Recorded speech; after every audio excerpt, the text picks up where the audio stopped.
રાધે રાધે। આજથી શ્રાવણ માસની શરૂઆત થાય છે, તો આપણે સૌ આજે દશામાના વ્રતની વાર્તા સાંભળશું। તો આપણે દશામાનું વ્રત કયા દિવસથી લેવાનું હોય તે હું તમને સંપૂર્ણ માહિતી આપીશ। આ વ્રત અષાઢ વદ અમાસને દિવસે લેવાય છે। વ્રત કરનારે સવારે નાહી ધોઈ વાર્તા સાંભળવી અને 10 દિવસ સુધી નકોરડા ઉપવાસ કરવા, અને જો ન થઈ શકે તો એકટાણું કરવું, માટીની સાંઢળી બનાવી તેનું પૂજન કરવું। 10મે દિવસે આ સાંઢળી જળમાં પધરાવી દેવી। 5 વર્ષ પૂરા થશે આ વ્રતનું ઉજવણું કરવું। ઉજવણામાં ચાંદીની સાંઢળી ઘડાવી સુપાત્ર બ્રાહ્મણને દાનમાં આપવી। અષાઢ મહિનો આવ્યો, દિવાસાનો દિવસ આવ્યો।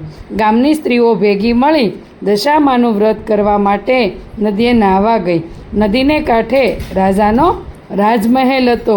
ઝરૂખામાં બેઠેલી રાણીએ તે સ્ત્રીઓને જોઈ રાણીએ પોતાની દાસીને બોલાવી કહ્યું, જા તો પેલી સ્ત્રીઓ ત્યાં ભેગી મળીને શું કરી રહી છે? દાસી તો તરત જ નદી કિનારે ગઈ ને બોલી, બહેનો, તમે બધા ભેગા મળીને શું કરી રહ્યા છો? એક સ્ત્રી બોલી, બહેન, અમે દશામાનું વ્રત કરીએ છીએ। દાસી બોલી, આ વ્રત કેવી રીતે થાય? પેલી સ્ત્રી બોલી, 10 સૂતરના તાંતણા લઈ 10 ગાંઠો વાળવી તથા એ ગાંઠોને કંકુના ચાંદલા કરવા। આ વ્રત કરવાથી શો લાભ થાય? કે આ વ્રત કરવાથી નિર્ધનને ધન મળે, સંતાન સુખ મળે। દાસી તો બધું જાણી લઈ રાણી પાસે આવી અને દશામાના વ્રતની વાત કરી। રાણીબા તો આ સાંભળી પ્રભાવિત થઈ ગયા। તેણે મનોમન નક્કી કરી લીધું કે પોતે દશામાનું વ્રત કરશે। રાત્રે સૂતી વખતે રાણીએ આ વાત રાજાને કરી। રાજાએ વ્રત કરવાની ચોખ્ખી ના પાડી દીધી અને ઉપરથી તેને સંભળાવી દીધું કે તારે વળી શેની ખોટ છે? ધન દોલત સુખ સાહેબી રાજપાટ સંપત્તિ બધું જ છે, તો પછી વ્રત શા માટે કરવું જોઈએ? રાજાના આવા અહંકાર ભર્યા વચનો સાંભળી રાણી નારાજ થઈ ગઈ। તે તો ખાધા પીધા વિના રિસાઈને સૂઈ ગયા। રાજાના આવા અહંકાર ભર્યા વચનો સાંભળીને દશામાં કોપાયમાન થયા। તે આખા રાજ્યમાં ફરી વળ્યા। વહેલી સવારે આખા નગરમાં અંધાધૂંધી ફેલાઈ ગઈ। ભંડાર ખાલી થઈ ગયો, કોઠાર પણ ખાલી થઈ ગયો। રાજ્યની પ્રજા ચીથરે હાલ થઈ ગઈ। રાજા રાણી તો હાથે પગે ચાલી નીકળ્યા। ચાલતા ચાલતા તેઓ ગામને પાદરે એક વાડીમાં ગયા। તેઓ થાક્યા પાક્યા ત્યાં આરામ કરવા બેઠા કે આખી વાડીના ફૂલો સુકાઈ ગયા। રાજા રાણી ત્યાંથી ચાલી નીકળ્યા, સાથે બંને કુંવરો પણ હતા। ચારેય જણા ચાલતા ચાલતા રાણીની બહેનપણીને ઘેર આવ્યા। બંને રાજકુંવરોને ખૂબ જ ભૂખ લાગી હતી, એટલે રાણીએ બહેનપણી પાસે ખાવાનું માંગ્યું।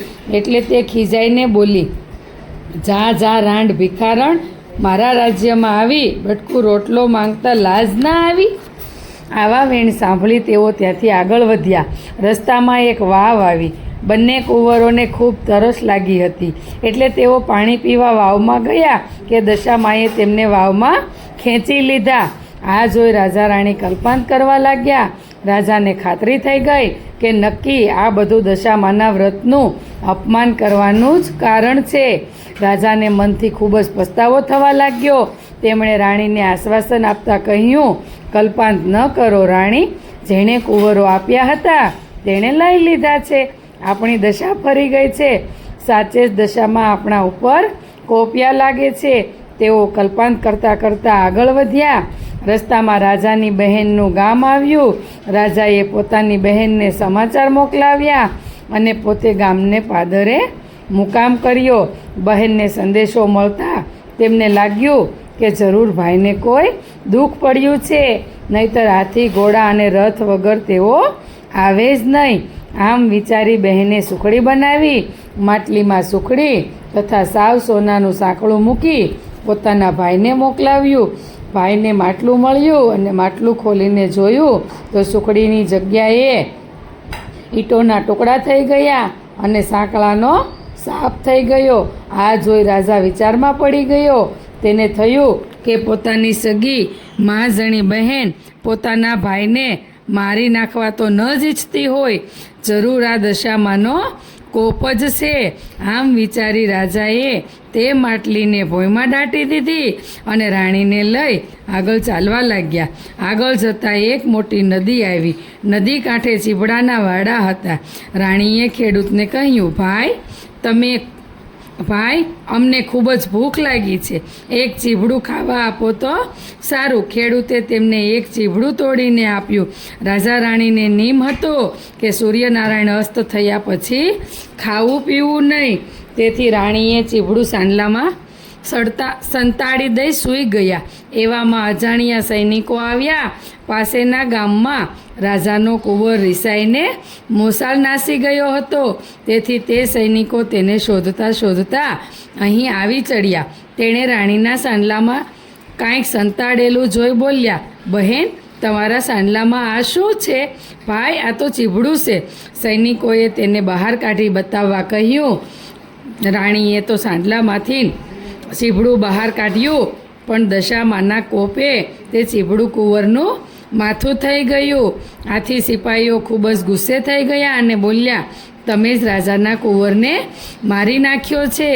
આમ બોલી તેમને દોરડાથી બાંધી પોતાના રાજા પાસે લઈ ગયા અને રાજાએ પણ ગુસ્સે થઈ વગર વિચારે તેમને કેદખાનામાં પૂરી દીધા.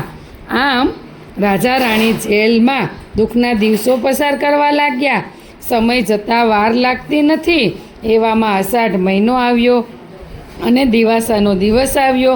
રાણીને થયું કે રાજાએ દશામાનું અપમાન કર્યું છે, તેથી અમારી દશા આવી થઈ ગઈ છે. એટલે રાણીએ કારાવાસમાં દશામાનું વ્રત શરૂ કર્યું. તેણે 10 દિવસ સુધી નકોરડા ઉપવાસ કર્યા અને 10મે દિવસે માટીની સાંઢળી બનાવી પૂજા કરી અને આર્ધ સ્વરે માની સ્તુતિ કરી.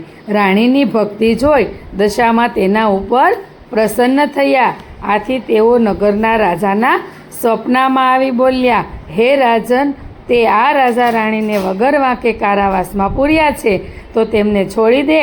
તારો કુંવર સવારે ઘેર આવી જશે. સવાર થતાં રાજાએ ઉઠીને જોયું તો કુંવર ઘેર આવી ગયો હતો.